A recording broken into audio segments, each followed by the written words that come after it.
नमस्कार मित्रों। सबसे पहले 2025 नव वर्ष की अनंत शुभकामनाएं आप लोगों को। आपके लिए मंगलमय। जो भी जिस कंपटीशन की तैयारी कर रहा है या जो भी परीक्षा दे रहा है उसमें वह सफलता प्राप्त करे, ईश्वर से यही कामना है मेरी। काफ़ी दिनों से मैं चूँकि बाहर था इसलिए वीडियो नहीं डाल पा रहा था। मैं आ गया हूँ अब। एक मध्ययुगीन राजनीतिक चिंतन में एक विचारक है जिसको मध्ययुगीन राजनीतिक चिंतन का सबसे महान विचारक कहा जाता है, सेंट थॉमस एक्विनास। सन थॉमस एक्विनास, जैसा कि आप देख सकते हैं लिखा है सन थॉमस एक्विनास। उसके बारे में उसका जीवन परिचय, उसके राजनीतिक विचार मैं आज आपको बताऊंगा। देखिए, सन थॉमस एक्विनास के बारे में कहा जाता है कि मध्य युग का सबसे महान और सबसे बुद्धिजीवी विचारक था। उसका जन्म 1225 में इटली के नेपल्स में रोक्का सोक्का नगर में हुआ था। एक समृद्धशाली परिवार में उसका जन्म हुआ। उसके पिता उसको राजकीय क्षेत्र में ले जाना चाहते थे, लेकिन उसकी रुचि नहीं थी। वह धार्मिक क्षेत्र की तरफ आकर्षित हो रहा था। तो उस समय के सबसे महान गुरु अल्बर्ट महान, जो धार्मिक क्षेत्र के सबसे महान गुरु थे अल्बर्ट महान, उनका शिष्य बनने के लिए नेपल से पेरिस तक नंगे पांव चला गया और अंततः उनका शिष्य बना। उनसे शिक्षा दीक्षा ग्रहण की। 1256 में पेरिस विश्वविद्यालय से उसे धर्मशास्त्र के आचार्य की डिग्री प्राप्त हुई। उसके बाद उसने अपना पूरा जीवन ईसाई धर्म के अभिवृद्धि में, ईसाई धर्म के प्रचार प्रसार में, ईसाई धर्म के रक्षार्थ उसने अपने जीवन के अंतिम समय तक प्रयासरत वह रहा। जहां तक उसके पुस्तकों की बात की जाए तो 3 प्रमुख पुस्तकें हैं जिनकी चर्चा की जाती है सेंट थॉमस एक्विनास की। जो पहली पुस्तक सेंट थॉमस एक्विनास की है, सुम्मा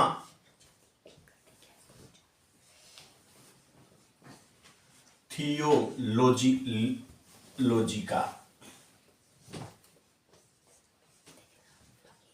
इसको हिंदी में कहते हैं धर्मशास्त्र का सार।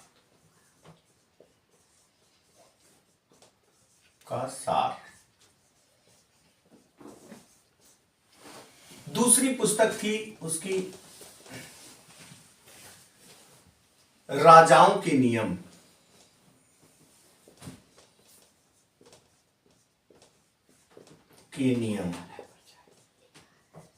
Rule of princess. Rule of princess इस पुस्तक का नाम था। कभी कभी कंफ्यूजन होता है। प्रिंस पुस्तक मैकियावेली की है और द रूल ऑफ प्रिंस पुस्तक सेंट थॉमस एक्विनास। तीसरी पुस्तक अरस्तु की पॉलिटिक्स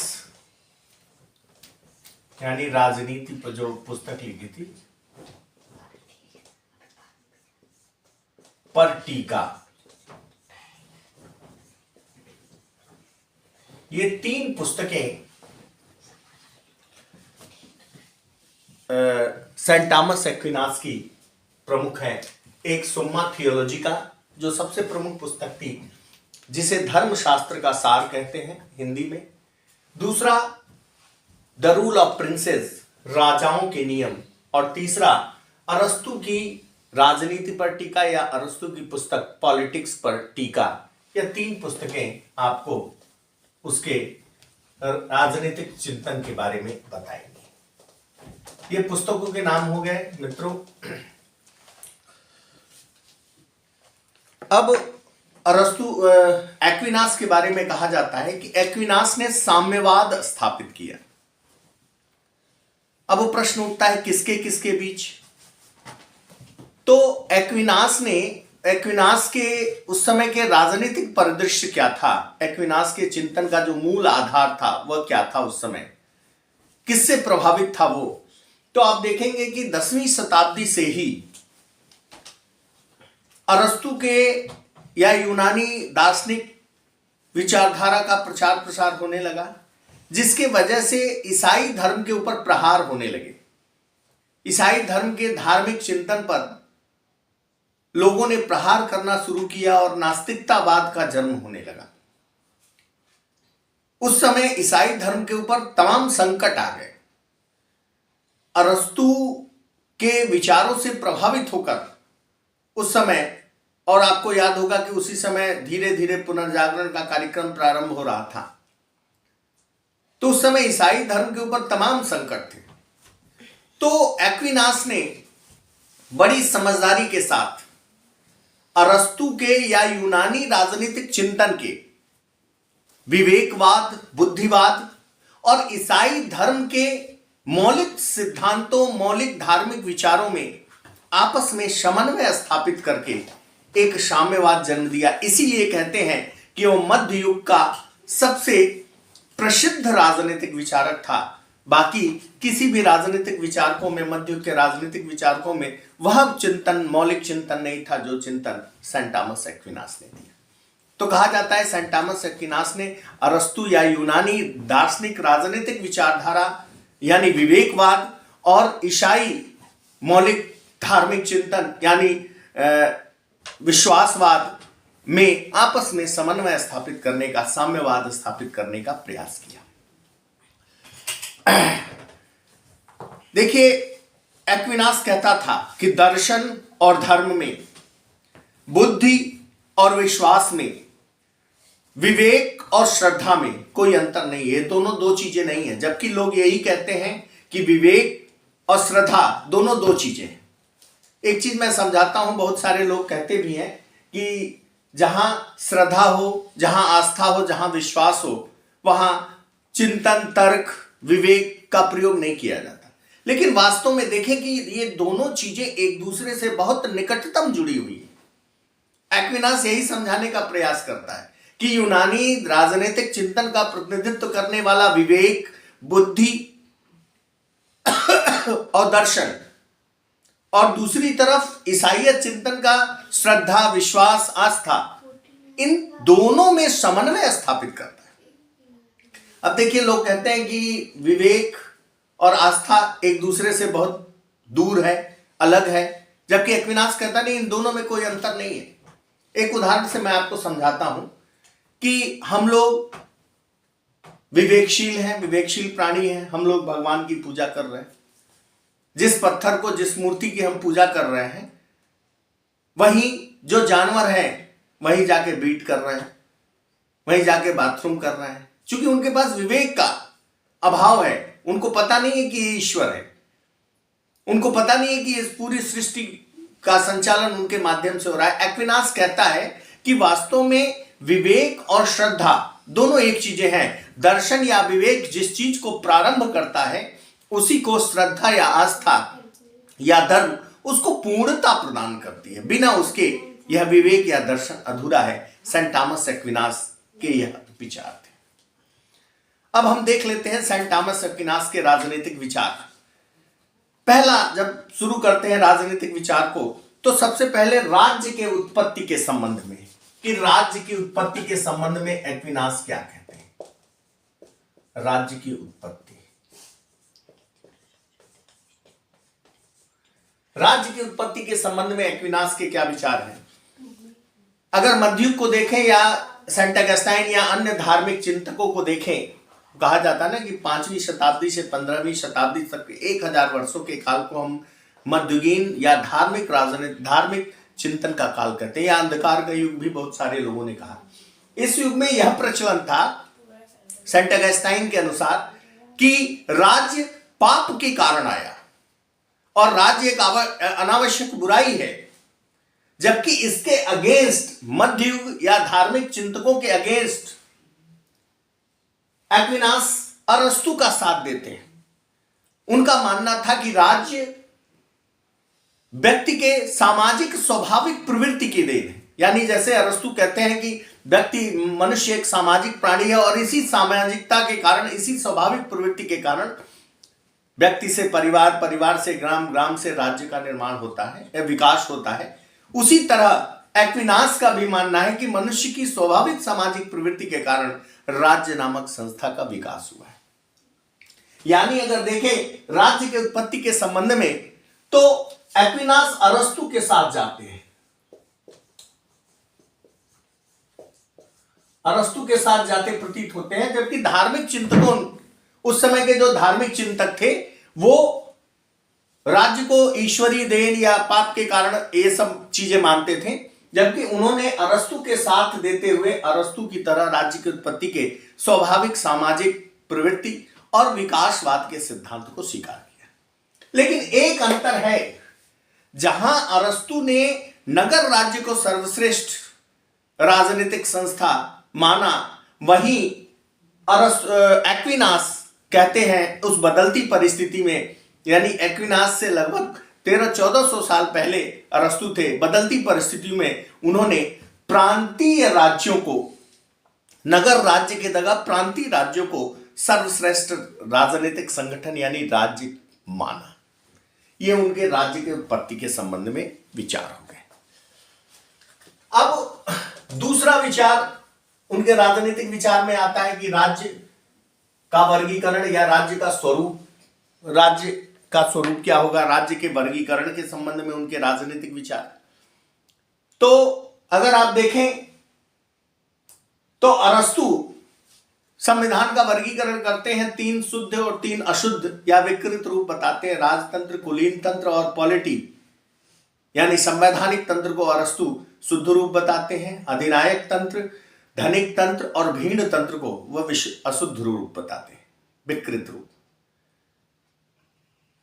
जबकि अरस्तु का मानना था कि पॉलिटी जो संवैधानिक तंत्र है वह सर्वश्रेष्ठ शासन व्यवस्था है। एक्विनास ने भी अरस्तु के इस वर्गीकरण का समर्थन किया, लेकिन जहां अरस्तु ने पॉलिटी यानी संवैधानिक तंत्र को सर्वश्रेष्ठ माना, वहीं एक्विनास ने राजतंत्र को सर्वश्रेष्ठ माना।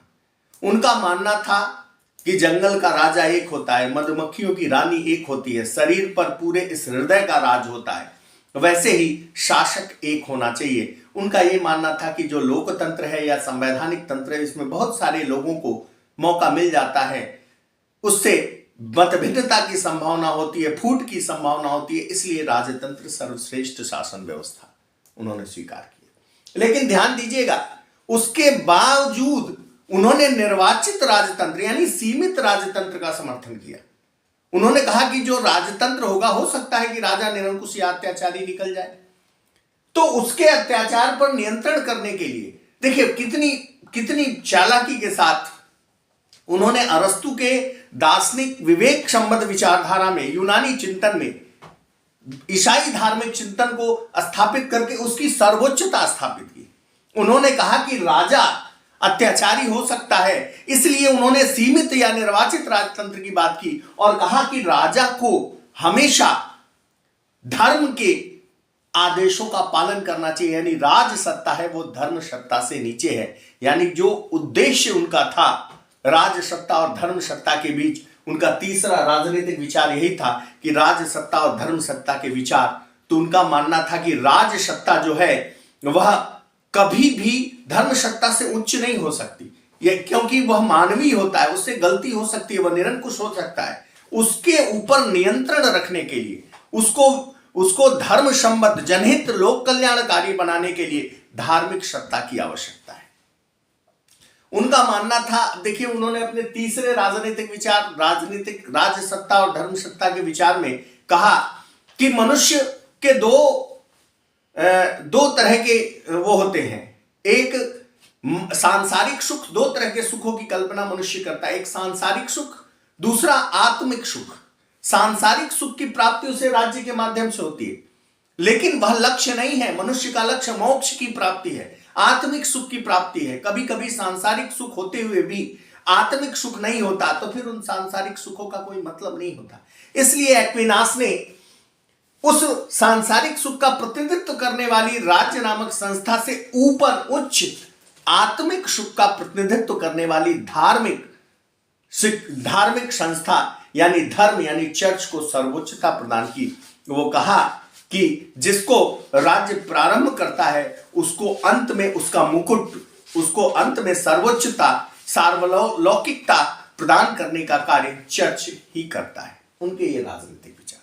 तीसरे, यानी चर्च के नियंत्रण में राज्य को होना चाहिए। अगर ये सब देखें, ये सारा लबोलुआब मिलाकर देखें, तो जो भी ये समन्वय स्थापित कर रहे हैं विवेक में और श्रद्धा में, उन समन्वय के स्थापित करने का अंतिम उद्देश्य यही था कि जो ईसाईयत चिंतन पे प्रहार हो रहे थे, ईसाईयत चिंतन की आलोचना की जा रही थी, उसकी रक्षा भी कर लिया।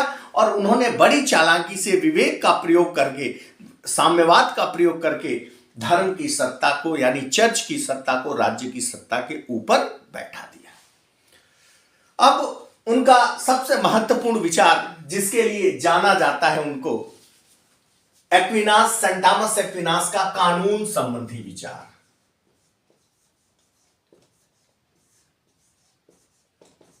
कानून संबंधी विचार, इसी के लिए जाना जाता है सेंट थॉमस एक्विनास को। सेंट थॉमस एक्विनास की यह मौलिक देन थी और उन्होंने पहली बार खुलकर कानून के बारे में ऐसी विचारधारा प्रस्तुत की। अब देखिए, कानून की 3 परिभाषाएं उस समय प्रचलित थी। एक तो यूनानी चिंतन की कि विवेक का आदेश कानून है, विवेक के आधार पे कानून है। दूसरा रोमन चिंतन। रोमन चिंतन में यह माना जाता था कि राजा की आज्ञा ही कानून है, लेकिन उस राजा की आज्ञा में ही जनहितकारी, लोक कल्याणकारी योजनाएं होनी चाहिए, यानी जनता के हित में वो आज्ञा होनी चाहिए। और तीसरा धार्मिक चिंतन, वो कहता था ईश्वर का आदेश ही कानून है। इन तीनों में भी समन्वय स्थापित किया यहां पे सेंट थॉमस एक्विनास ने और अपनी कानून की परिभाषा दी। अगर उनकी कानून की परिभाषा, यह कहा जाता है सेंट थॉमस एक्विनास के राजनीतिक चिंतन की सबसे महत्वपूर्ण देन यह कानून संबंधी विचार थी। अगर उनकी परिभाषा देखी जाए कानून के संबंध में, तो उन्होंने रोमन चिंतन, यूनानी चिंतन और धार्मिक चिंतन तीनों में जबरदस्त समन्वय स्थापित किया। इसीलिए शायद कहा जाता है कि एक्विनास के बारे में कि एक्विनास मध्ययुग का अरस्तु था। अभी इस पर चर्चा भी की जाएगी कि क्यों वह मध्ययुग का अरस्तु उसे कहा गया। अब उसके कानून की परिभाषा को देखते हैं। एक्विनास ने कहा कि कानून विवेक का वह अध्यादेश है। ध्यान दीजिएगा, कानून विवेक का वह अध्यादेश यानी आदेश है। अब देखिए, यहां विवेक आ गया, यूनानी दर्शन आ गया, अरस्तु का दर्शन आ गया, विवेक का चिंतन आ गया कि कानून विवेक का वह अध्यादेश है जिसे लोकहित की दृष्टि से, अब देखिए लोकहित भी आ गया रोमन चिंतन का, लोकहित की दृष्टि से उस व्यक्ति द्वारा उद्घोषित किया जाता है। यानी रोमन चिंतन कहता है कि राजा लोकहित में जो आदेश करता है वो कानून होता है। यानी विवेक, यानी प्राचीन यूनानी चिंतन, अरस्तु के चिंतन और रोमन चिंतन दोनों में समन्वय स्थापित किया। उसने कहा कि कानून विवेक का वह अध्यादेश है जिसे लोकहित की दृष्टि से उस व्यक्ति द्वारा उद्घोषित किया जाता है जो समाज की देखभाल करने का अधिकारी होता है, यानी राजा, यानी सर्वोच्च सत्ता जिसके पास होती है वह इस आदेश को जारी करता है। यानी कानून की ऐसी परिभाषा जिसमें अरस्तु का यूनानी चिंतन, रोमन चिंतन और धर्म तीनों, बल्कि कह सकते हैं वास्तव में कानून की परिभाषा में रोमन और यूनानी चिंतन में आपस में समन्वय स्थापित करके उन्होंने यह विचारधारा, अपनी कानून की परिभाषा स्पष्ट की। अब देखिए, उन्होंने कानून के 4 प्रकार बताए।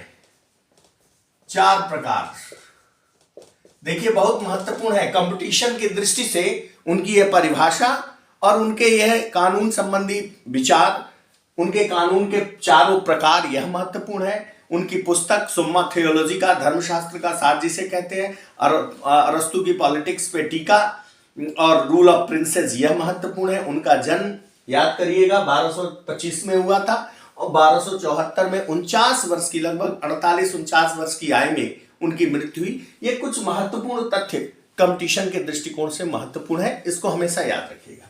अब देखते हैं उसके उन्होंने 4 प्रकार के कौन कौन से कानून बताए।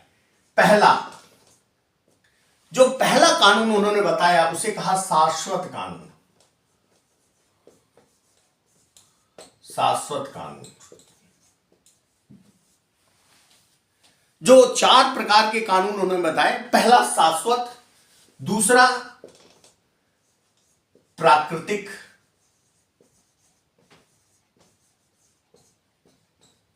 तीसरा दैवीय और चौथा मानवीय कानून। ये 4 प्रकार के कानून बताए। अब इसके बारे में मैं बताऊंगा कि वास्तव में शाश्वत कानून किसे कहते हैं। देखिए, शाश्वत कानून के बारे में एक्विनास कहता है कि शाश्वत कानून वे कानून हैं जो ईश्वरीय आदेश का परिणाम है, और चूंकि मानव विवेक और बुद्धि सीमित है, इसलिए ऐसे कानूनों को समझने में सक्षम नहीं है।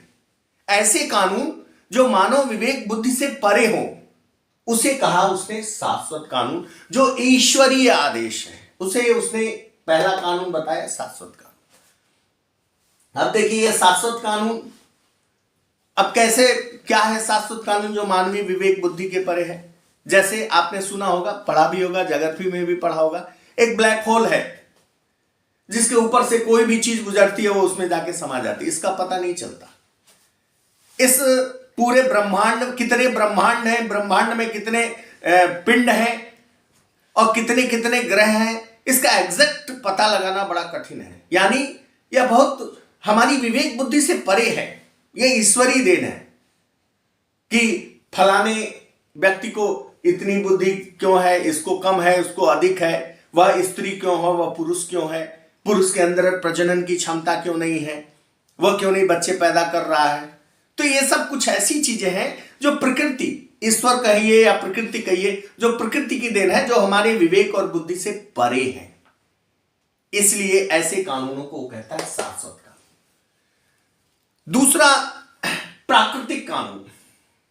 अब उसने कहा प्राकृतिक कानून क्या है, तो सत्य असत,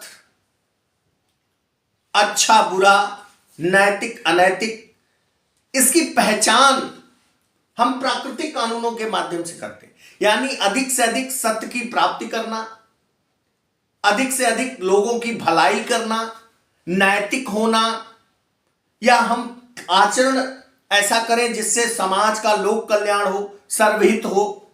ऐसे इन नियमों के पता लगाने के लिए प्राकृतिक कानून होता है, जिन प्राकृतिक कानूनों के माध्यम से हम सत्य असत, सही गलत, नैतिक अनैतिक में अंतर कर सकते हैं। ऐसे कानून को प्राकृतिक कानून कहता है।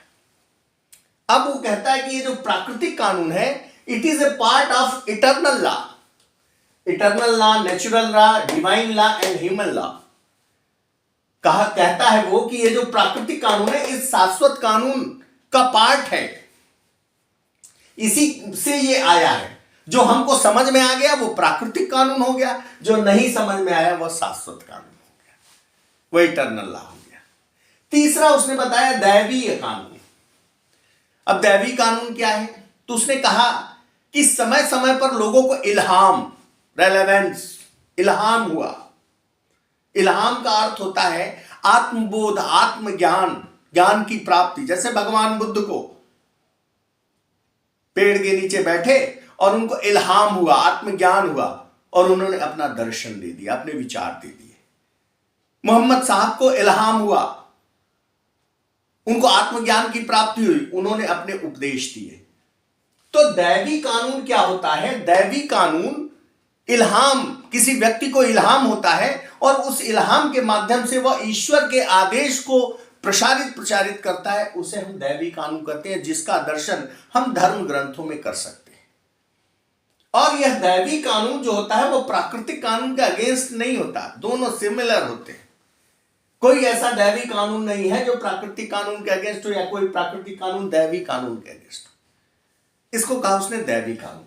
चौथा कानून मानवीय कानून था।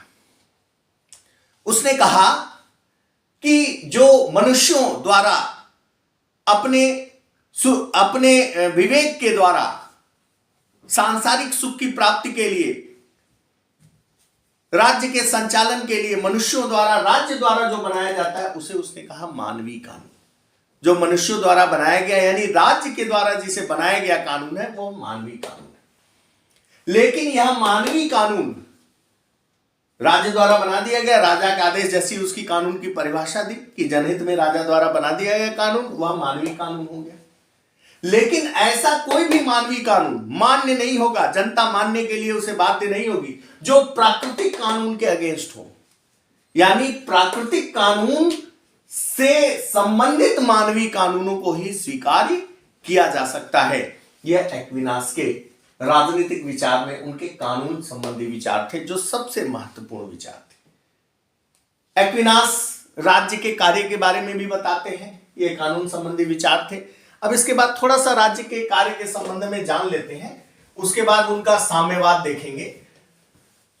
एक्विनास ने कहा कि राज्य का कार्य, जैसा कि अरस्तु ने कहा कि भाई सारे भौतिक आवश्यकताओं की पूर्ति करना राज्य का कार्य है, शांति सुव्यवस्था स्थापित करना राज्य का कार्य है, व्यापार नाप तौल इत्यादि व्यवस्था बनाना राज्य का कार्य है। इसके अलावा एक्विनास ने कहा कि राज्य का कार्य है कि जो अशक्त हैं, निशक्त हैं, जो सामर्थ्यवान नहीं है, उनके लिए भी व्यवस्था करना राज्य का दायित्व है।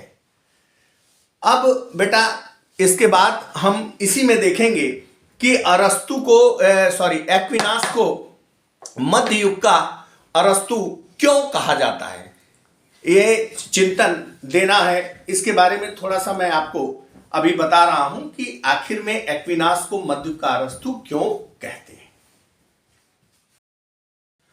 अरस्तु सेंट थॉमस एक्विनास को मध्य युग का अरस्तु कहा जाता है। क्यों कहा जाता है आखिर उसे मध्य युग का अरस्तु, इसके बारे में थोड़ा सा हम जानेंगे। देखिए अगर आप देखें तो यहां लिखा हुआ है कि सेंट थॉमस एक्विनास को मध्य युग का अरस्तु कहा जाता है। इसके ये 5 कारण बताए गए जो विद्वानों ने बताया। पहला, अपने युग का प्रतिनिधि विचार। जिस प्रकार अरस्तु अपने युग का प्रतिनिधि विचारक था, उसी प्रकार मध्य युग का ये पहला विचारक था जिसकी विचार राजनीतिक थे। यानी कहा जाता है कि मध्य युग का सबसे महान राजनीतिक विचारक, यानी उसने भी अपने युग के राजनीतिक विचारधारा का प्रतिनिधित्व किया, इसीलिए उसे मध्य युग का अरस्तु कहा जाता है। दूसरा, राजनीतिक चिंतन को पुनः वैज्ञानिकता प्रदान करना। आपको पता होगा, कभी समय मिलेगा तो मैं मध्ययुगीन राजनीतिक चिंतन में चर्च, राज्य संघर्ष इत्यादि चीजें मैं आपको बताऊंगा भविष्य में। जो मध्य युग था 5वीं शताब्दी से 15वीं शताब्दी तक का, उस युग को धार्मिक युग कहते हैं, यानी अंधकार का युग कहते हैं।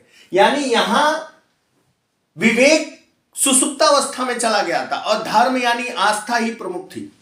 धर्म के आधार पर ही सारे निर्णय लिए जाते थे।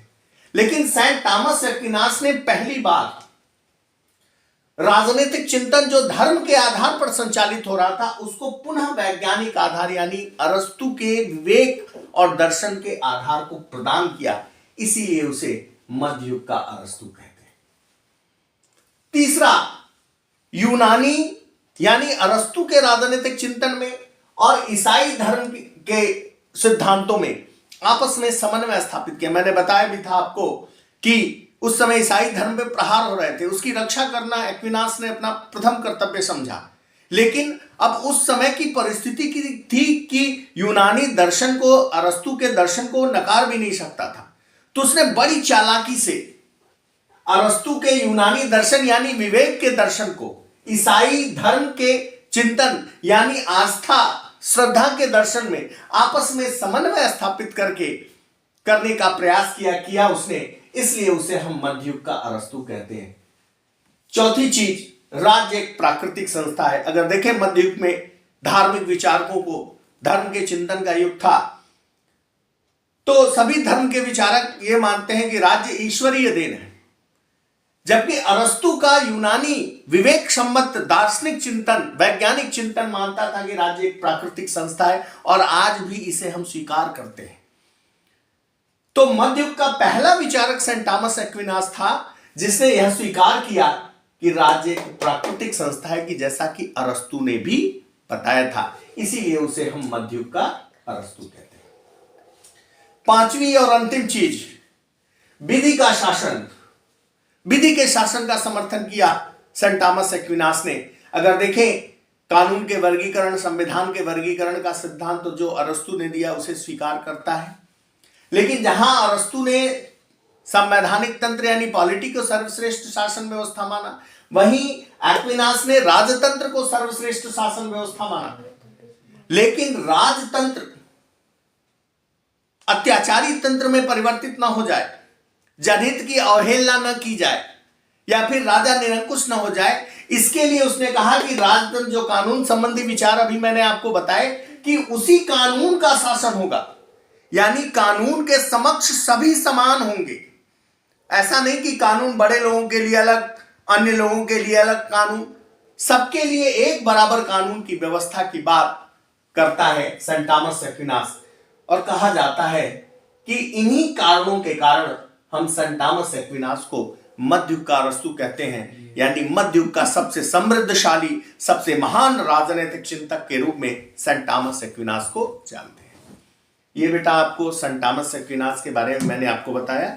एक रिक्वेस्ट है, पिछला भी वीडियो आपने देखा होगा और अधिक से अधिक लोगों तक इसको शेयर कीजिए, सब्सक्राइब कीजिए, लाइक कीजिए, जिससे सबको यह प्राप्त हो सके और इससे लाभ उठा सकें। धन्यवाद मित्रों। फिर आगे मैं अलग एक अन्य वीडियो, एक और मध्ययुगीन राजनीतिक चिंतन का अंतिम विचारक कह लीजिए, मार्सिलो अपेडुआ, जिसने खटखटाया दरवाजे को, बाद में मैकियावेली ने खोलकर आधुनिक राजनीतिक चिंतन को जन्म दिया, उस मार्सिलो अपेडुआ के बारे में अगले वीडियो में मैं आपसे मिलता हूं। नमस्कार मित्रों।